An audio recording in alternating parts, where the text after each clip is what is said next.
This is Gary Stieber with a message from Numbers, chapter 9, verses 15 through 23. All significant events in life occur with a degree of uncertainty.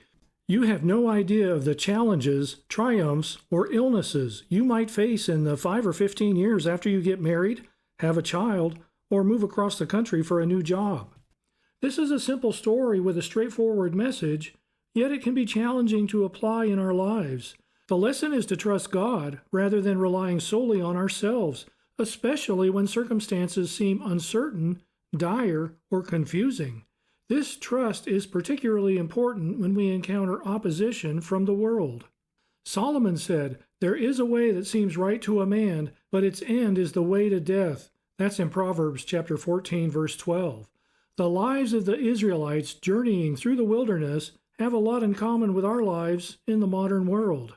Now, before we begin, I'd like to remind you that if you follow the Explore the Bible study schedule, like we do, we give away our study materials free of charge.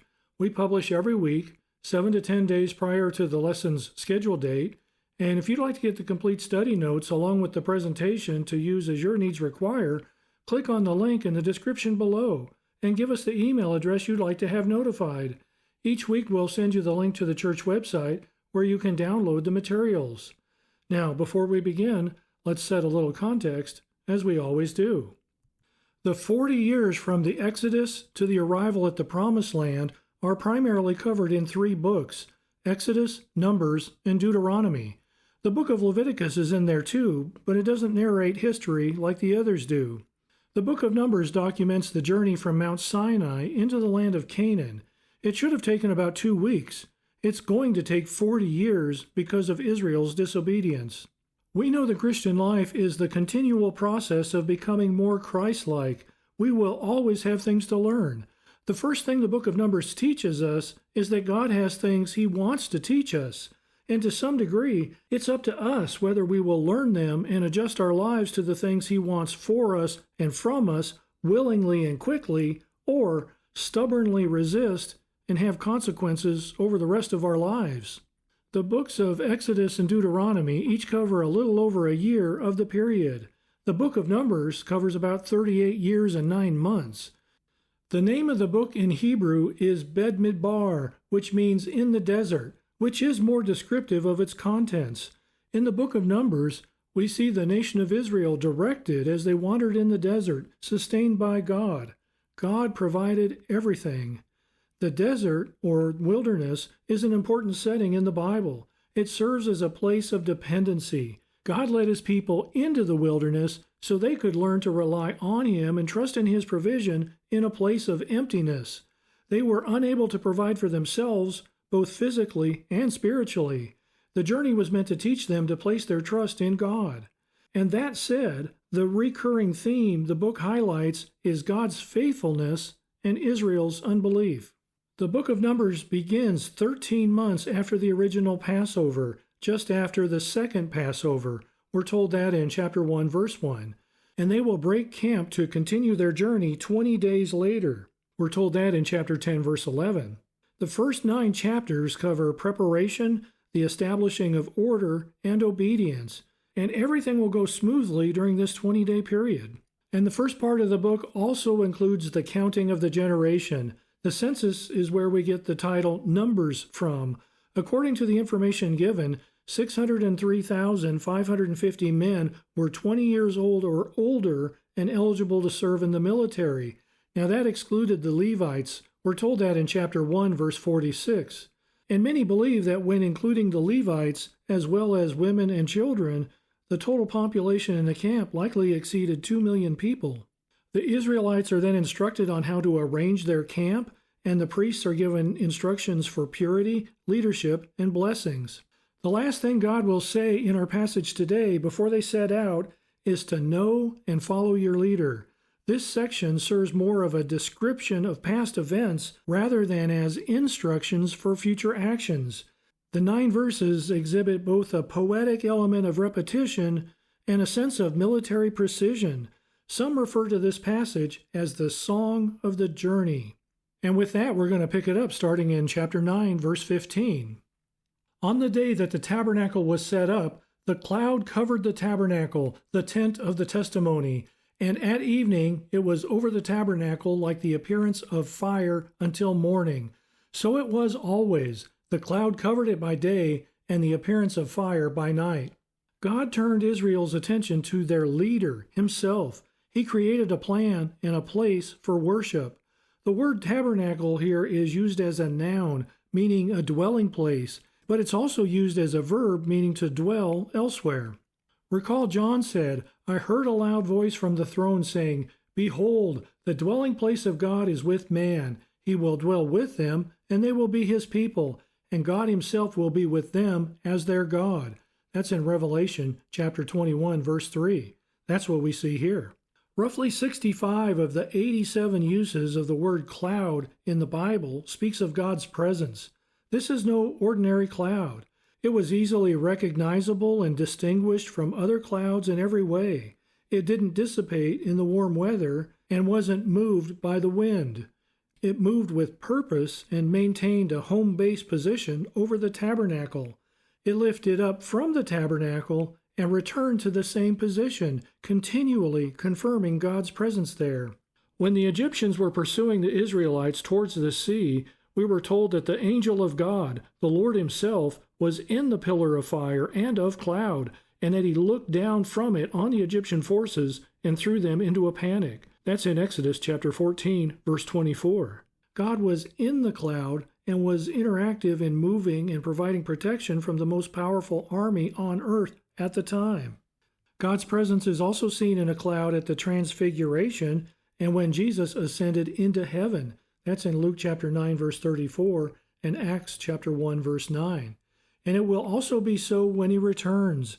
Jesus said, "Then will appear in heaven the sign of the Son of Man, and then all the tribes of the earth will mourn, and they will see the Son of Man coming on the clouds of heaven with power and great glory." That's in Matthew chapter 24, verse 30. The word covered here can mean to protect, to provide for, and as we saw in Psalm 32, to forgive. David said, "Blessed is the one whose transgression is forgiven, whose sin is covered." That's in Psalm 32, verse 1. The tabernacle is also known as the tent of meeting, as it is in Exodus chapter 27, verse 21, for example, and the tent of testimony, as it is here. There is great imagery in those names, both in Moses' time and ours. First, let me ask you a question. What is a tent? Well, it's a temporary, portable structure used primarily by sojourners, people who are not permanent residents. In that sense, it symbolizes our human body, as Paul described in 2 Corinthians chapter 5, verse 4. God's presence in a temporary structure illustrates that this world is not our permanent home. Second, the word meeting can refer to either an appointed place or time. Both place and time are associated with the use of the phrase tent of meeting. We saw in our study of Psalm 139 that all of our days are appointed. They were formed for me when as yet there was none of them. That's in Psalm 139, verse 16. The author of Hebrews said, "It's appointed for man to die once, and after that comes judgment." That's in Hebrews chapter 9, verse 27. Paul said, "As I live, says the Lord, every knee shall bow to me, and every tongue shall confess to God. So then each of us will give an account of himself to God." That's in Romans chapter 14, verses 11 and 12. Third, we can understand the word testimony to refer broadly to all of God's teaching. It's related to a word meaning covenant stipulations, and it can also represent a witness. And if we put all of that together, we see that God came to dwell with mankind, those who don't live permanently in this world, to instruct us how to live in harmony with Him. He wants us to dwell with Him in His home in heaven later. He wants us to set aside an appointed time and place with Him daily, because after our lives are over, He has an appointed time and place for us to be evaluated by Him. His presence serves as a witness to that fact, and He wants us to be a witness of it to the world. The tabernacle was the place that symbolized the dwelling place of God, both in this cloud that covered the tabernacle and the camp, and in the Ark of the Covenant. The tabernacle wasn't meant to only be a place of worship. It was the center of the camp because it was to be the center of Israel's national life. God's presence is also meant to be in the center of our lives today. Fire in the Bible often represents God's presence. Sometimes that meant judgment, but here it means his protective and awe-inspiring presence. It symbolized his possession of his people. There was no way to miss the presence of God symbolized by the cloud, day or night. Paul said, "For I do not want you to be unaware, brothers, that our fathers were all under the cloud and all passed through the sea." That's in 1 Corinthians chapter 10, verse 1. Now Jesus is like the cloud in that both came from heaven, had a common appearance, commanded focus and attention, and contained God's presence and authority. The word always here means continuously, and we can understand that as until completion. The cloud was another daily miracle in the wilderness, like the manna and water. It was a constant companion to the Israelites. It demonstrated God's permanent pledge to his covenant people. And Jesus expanded this concept when he said, "I am with you always to the end of the age." That's in Matthew chapter 28, verse 20.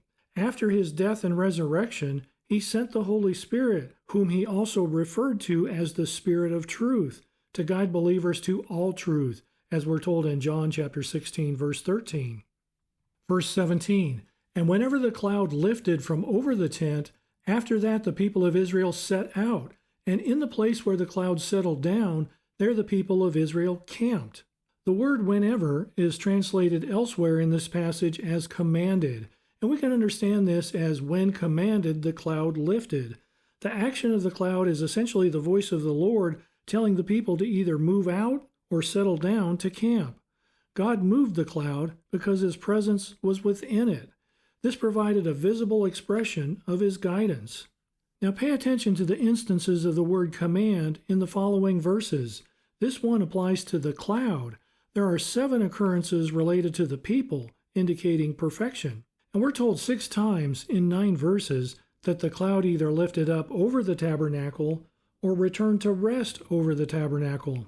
The word translated as "set out" here is used almost 90 times in the book of Numbers, far more than any other book of the Bible. It's used 9 times in each of the verses 17 through 23, and we can understand it as traveling or journeying. The text emphasizes the idea of taking a journey rather than simply continuing one. Each trip, and indeed each day, represents a new journey, distinct from the previous one. In the book of Numbers, chapter 33, Israel's journeys is described in stages, and according to my study Bible notes, Moses recorded 40 stages at God's direction, although there may have been more. Some locations mentioned in other parts of the text are not included in the summary in chapter 33. So Numbers is a book of journeying by stages, as our life is day by day. The word "settled" here is shakan. The cloud that settles over the camp is often referred to as the Shekinah glory of God. The word Shekinah isn't found in the Bible, but it comes from this word shakan. This is the glory of God that settled with the people. And the word shakan is related to the word for the tabernacle, which is mishkan. The cloud is literally described as dwelling over God's dwelling place. And notice how the cloud controls the actions of the people. It doesn't respond to them. They were to be led day by day interactively. The verbs lifted, set out, and settled are all in a continual sense, meaning this was a routine pattern. Irving Jensen said, "If up to this point there was any question in an Israelite's mind as to who was really the leader in planning the strategy, there could be none now. For in a clearly visible, undeniably miraculous way, the caller of the signals, the captain of the host, was identified, the God of creation." Those are the words of Irving Jensen. The word camp here is kana. It's related to the name we pronounce Hannah in English. Both words come from the Hebrew word kanan, which means gracious. Let me ask you a question. What might that tell us about the time spent in the camp? Well, it was a time of pure mercy and grace. They were in an environment where they couldn't survive for more than a few days on their own. God provided everything. Verse 18, At the command of the Lord, the people of Israel set out, and at the command of the Lord they camped. As long as the cloud rested over the tabernacle, they remained in camp. Even when the cloud continued over the tabernacle many days, the people of Israel kept the charge of the Lord and did not set out. The emphasis here is on obedience. The people obeyed the Lord as demonstrated by the movement of the cloud. The cloud is described as dwelling or resting over the tabernacle. Now let me ask you a question. If the cloud is dwelling and resting, what should the people be doing? Well, the same thing. Now consider the preparation that God provided for the people. They were instructed on how to arrange themselves in the camp around the tabernacle, forming the shape of a cross. Additionally, they received clear directions on the order in which to line up when preparing to set up. It would have been chaotic for roughly 2 million people to depart without these specific instructions, just as it would be for setting up the camp. And there were over 8,500 Levites responsible for assembling and dismantling the tabernacle, which could be done quickly if they were well organized. And this is one of many ways that confirms what Paul said, that our God is a God of order and not confusion. We see that in 1 Corinthians chapter 14, verse 33. God said through David, I will instruct you and teach you in the way you should go. I will counsel you with my eye upon you. That's in Psalm 32, verse 8. Greg Allen describes that there is wordplay in the phrase kept the charge. The word keep here is shamar, and it means to keep or guard or watch with great attention. The word charge here is mishmereth. It means duty or obligation. Here, the duty or obligation is not to set out, but to remain in the camp. Shamar is a verb, and mishmeret is a noun that come from the same root word, which means to guard or watch. So to keep the charge literally means to watch the watch or guard the guard of the Lord. They faithfully kept the command of the Lord. And one of the most boring yet crucial tasks for a soldier is guard duty, because everyone's lives depend on it. The Israelites faced uncertainty about when to depart, the duration, and the destination, but we are again told of their obedience to the duty of the Lord. Verse 20. Sometimes the cloud was a few days over the tabernacle, and according to the command of the Lord they remained in camp. Then according to the command of the Lord they set out. And sometimes the cloud remained from evening until morning, and when the cloud lifted in the morning, they set out. Or if it continued for a day and a night, when the cloud lifted, they set out. The variable nature of the movement of the cloud and the obedience of the people is again emphasized.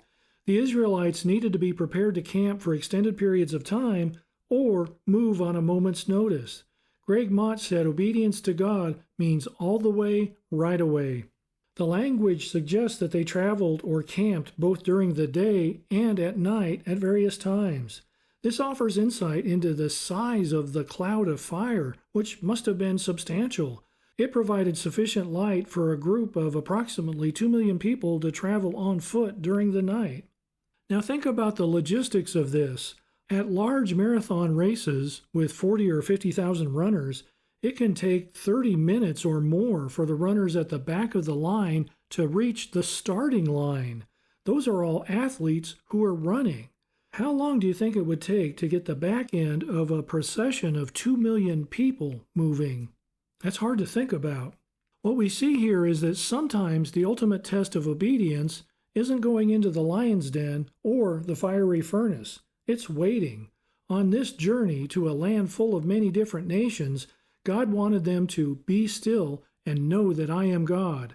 I will be exalted among the nations. I will be exalted in the earth. That's in Psalm 46, verse 10. Many times God will ask us to wait without us knowing why. I struggle with this, and perhaps you can relate. Often he wants us to pause and listen for the still small voice mentioned in 1 Kings chapter 19, verse 12. In our study there, we learned that phrase literally means the thin silence. We live in a world filled with noise and distractions, so we must be very intentional to hear the thin silence of God's voice. And personally, I'm still very much a work in progress on this. Verse 22, whether it was 2 days or a month or a longer time, that the cloud continued over the tabernacle, abiding there, the people of Israel remained in camp and did not set out. But when it lifted, they set out. At the command of the Lord they camped, and at the command of the Lord they set out. They kept the charge of the Lord at the command of the Lord by Moses. This is the 5th time we're told that the period the cloud directed the people to stay in the camp was variable. And we're not told, but it's believed that Moses assigned someone the formal duty of watching the cloud day and night for movement. Even at night when everyone else was sleeping, someone had to be in charge of notifying the camp if the cloud lifted. The people had to trust in God's timing. Now consider the demographics of the group and the realities of life as they journeyed.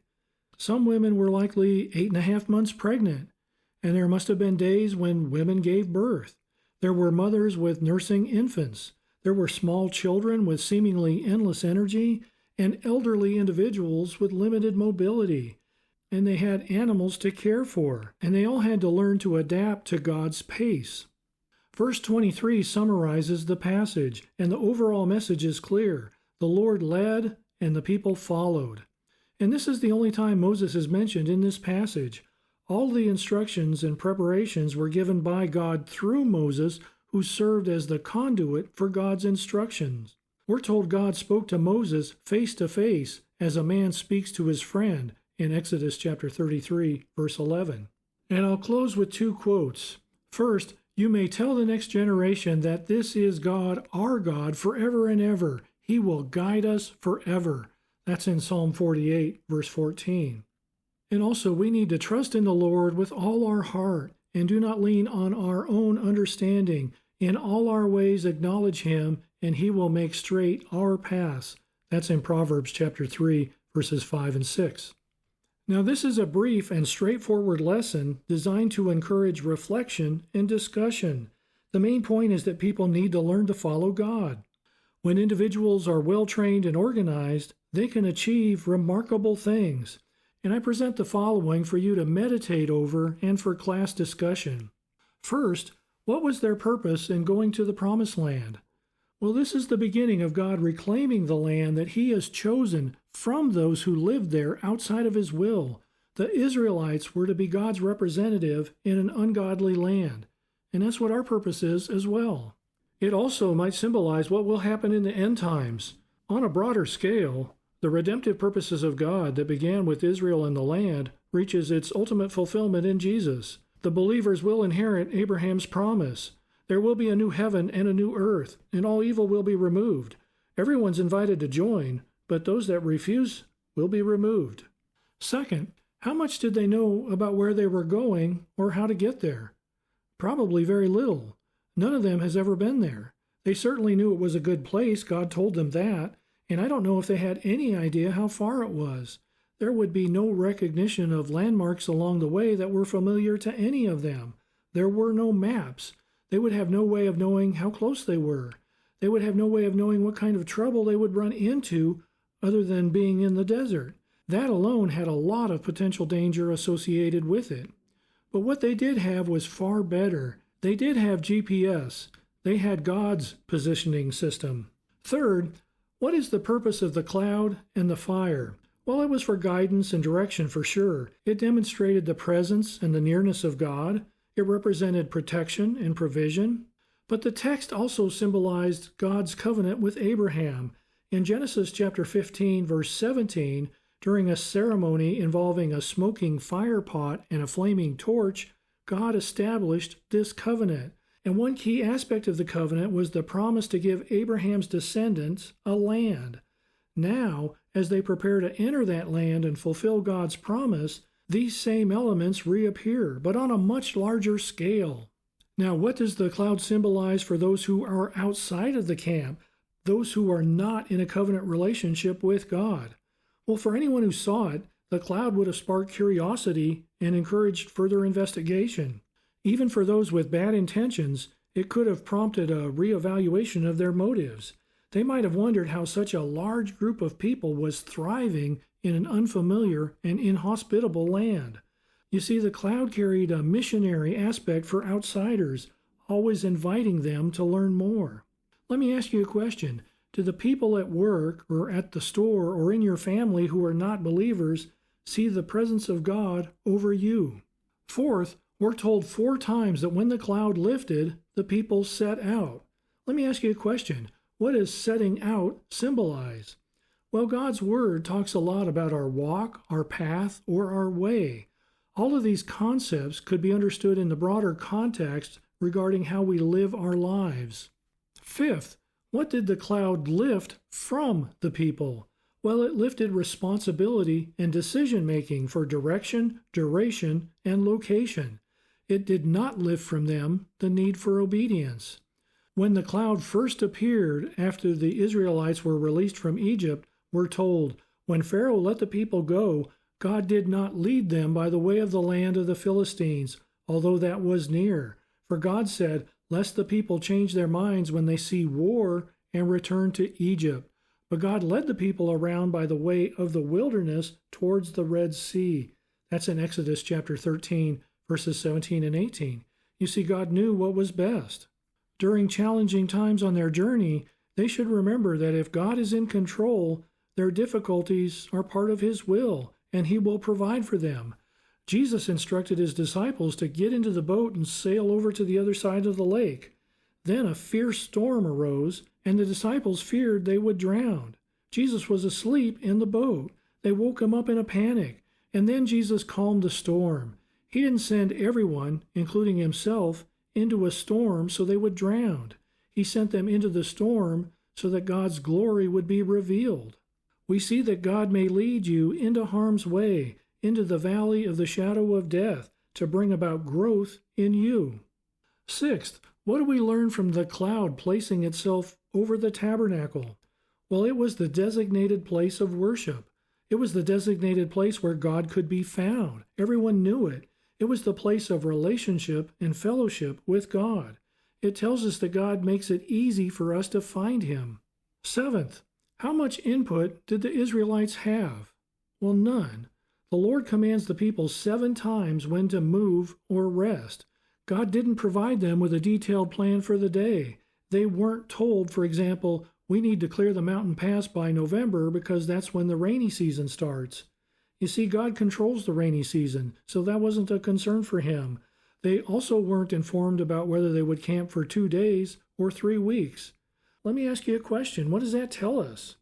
Well, God is in control, and He has a plan for our life. He knows and wants what's best for us. He wants us to represent Him and be on mission for Him. Following Him will not always be easy, but it will be worth it, and He will be with us.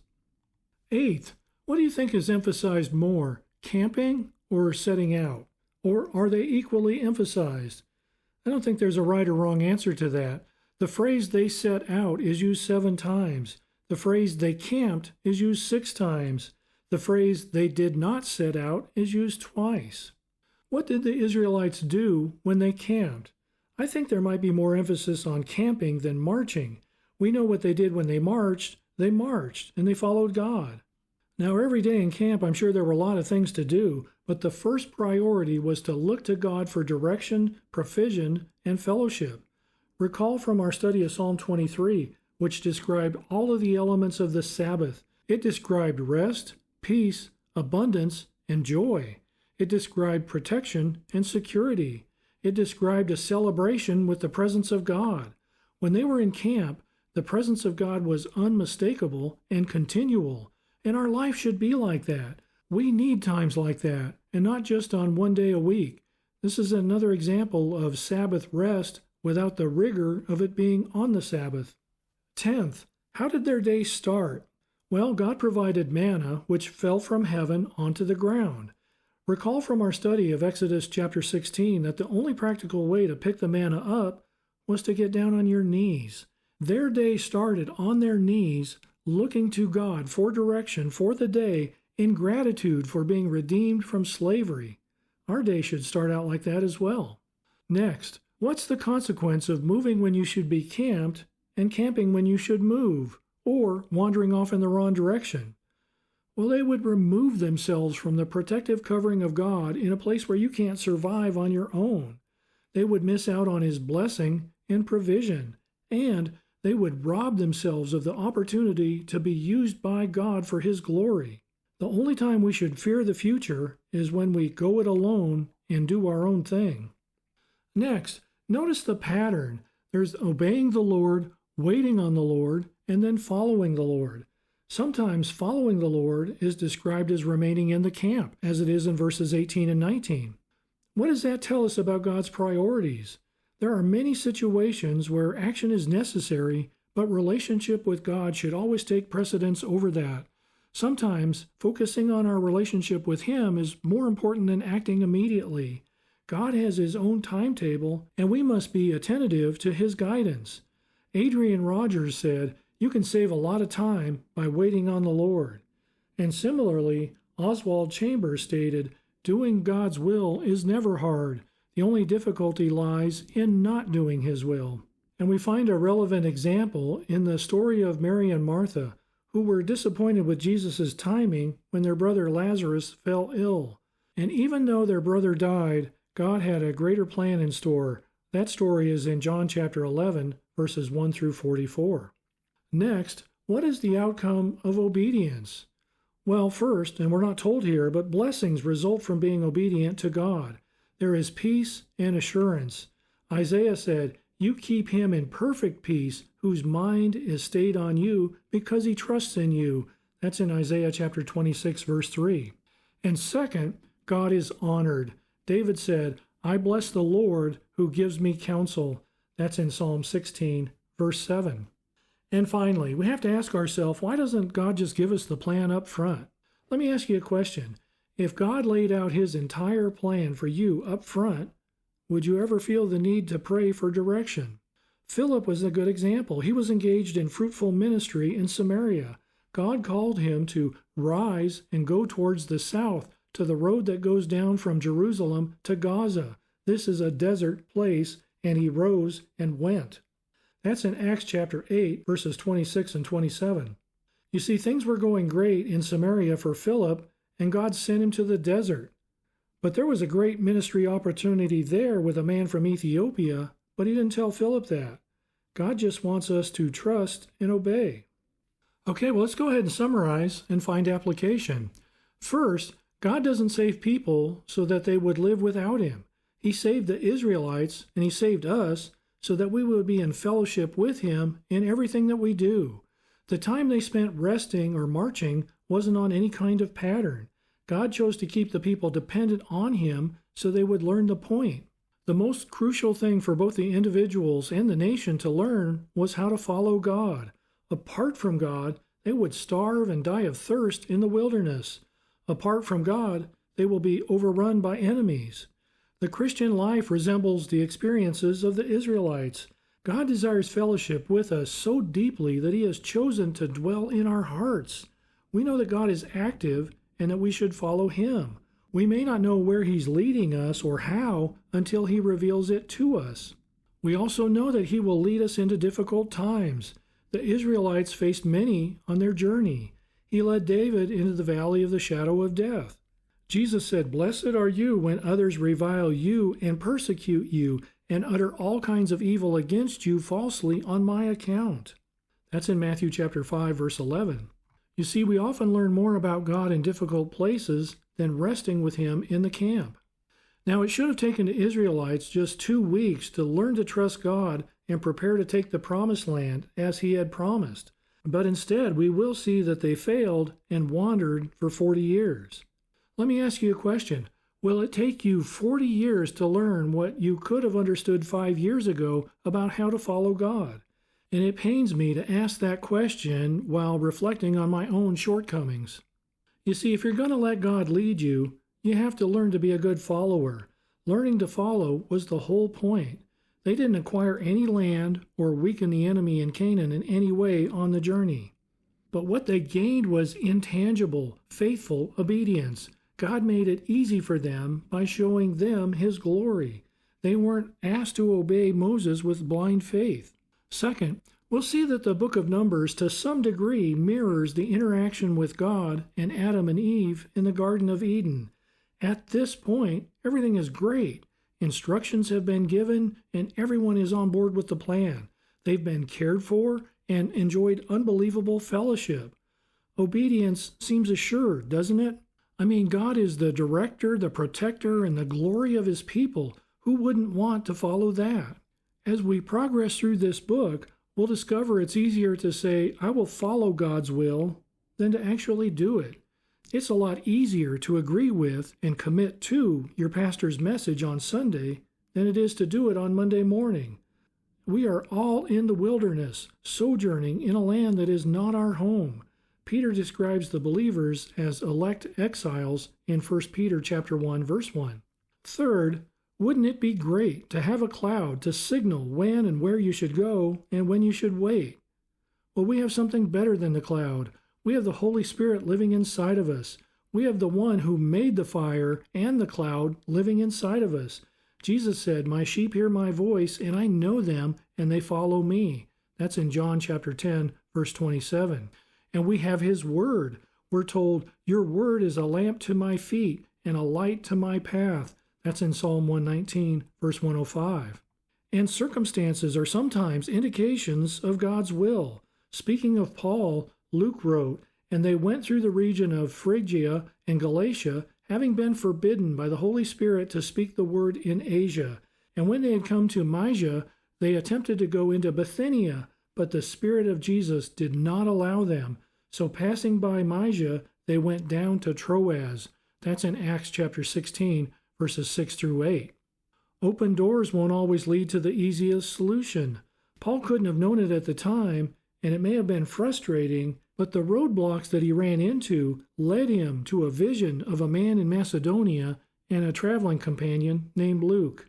And in a similar way, Paul said to the people in Corinth, I hope to spend some time with you, if the Lord permits, but I will stay in Ephesus until Pentecost, for a wide door of effective work has opened to me, and there are many adversaries. That's in 1 Corinthians chapter 16, verses 7 through 9. And in addition to all of that, we also have the counsel from other godly men and women. Solomon said, where there is no guidance, a people falls, but in an abundance of counselors there is safety. That's in Proverbs chapter 11, verse 14. You see, we need godly people in our lives. Recall that Rehoboam sought input from two sets of counselors who gave different advice. The one he chose to follow led to disaster. The people in the wilderness, their leading was outward and general. Ours is inward, individual, specific, and intimate. Our mission isn't to wander in the wilderness. It's to draw closer to God. He's given us all we need to do that. He'll lead us into the valley of the shadow of death sometimes, but we have to stay in obedience with him. Pastor Greg Mott said, when you don't know what God wants you to do the things you know he wants you to do. He wants you to read his word. He wants you to pray to him. He wants you to encourage fellow believers and be encouraged by them. And finally, Moses was only mentioned once in the last verse, but he was instrumental in carrying out all God had in store to prepare the people for the journey. God said through Moses, I will raise up for them a prophet like you from among their brothers, and I will put my words in his mouth, and he shall speak to them all that I command him. That's in Deuteronomy chapter 18, verse 18. He was speaking of Jesus, the Messiah, who was to come as the Son of God. As God was the light in the fire of the cloud, Jesus said, I am the light of the world. Whoever follows me will not walk in darkness, but will have the light of life. That's in John chapter 8, verse 12. And if you'd like to know more about putting your faith in Jesus for the forgiveness of sin, you can reach out to us at the link in the description below. We'd be happy to talk with you more about that. And that's our message from Numbers chapter 9. And I look forward to our next time together, should the Lord allow.